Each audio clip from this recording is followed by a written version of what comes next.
আসসালামু আলাইকুম ভাই বোনেরা, তোমরা কেমন আছো? ভালো আছো? আলহামদুলিল্লাহ, আমিও ভালো আছি।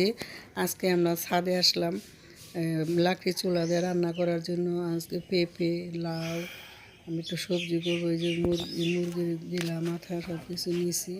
এখানে টমেটো নিয়েছি, মরিচ, কাঁচামরিচ, মরিচ, হলুদ, ধনিয়া পাখি, আদা, রসুন সবই আছে। এখানে আর একটু মুরগির মশলা নিলাম। এই যে দেখো কীভাবে করি, দেখো। লাউ সবারই প্রিয়। আমি এখন একটু মশলার একটু গোলাই নিব। এখন একটু কড়াই বসাই দিছি, কড়াইটা গরম হয়েছে। এখন তেল দিয়ে দিলাম, এখন দিয়ে দিব একটু মশলা দিয়ে দিলাম হালকা অল্প করে। এখন একটু পেঁয়াজ দিয়ে দিব। পেঁয়াজটা ভালো করে বাদামি কালার করলে এই দেখো একটু নেড়ে চেড়ে নিব। আদা রসুন বাটা দিয়ে দিলাম,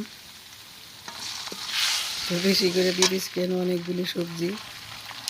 এখন এই যে গোলানো মশলাটা দিয়ে দিলাম, মশলাটা ভালো করে কষায় নিলাম। তারপরে এখন দিয়ে দেবো ওই যে মুরগির গিলা মতো হাত পা সব এগুলি দিয়ে যে দেখো দিয়ে দিতেছি। আমি ভালো করে পরিষ্কার করে নিয়েছি। এখন ভালো করে মশলাটা মাংসটা একটু ভালো করে কষায় নিব। এখন দিয়ে দিলাম একটু টমেটো। এখন ভালো করে নেড়ে চেড়ে ভালো করে ভালো করে কষায় নিতে হবে। আমি থাকতে একটু আমরা খাওয়া দাওয়া করলাম। এই যে দেখো দুইটা আপা আছে আমার সাথে। লাউডা হয়ে গেছে।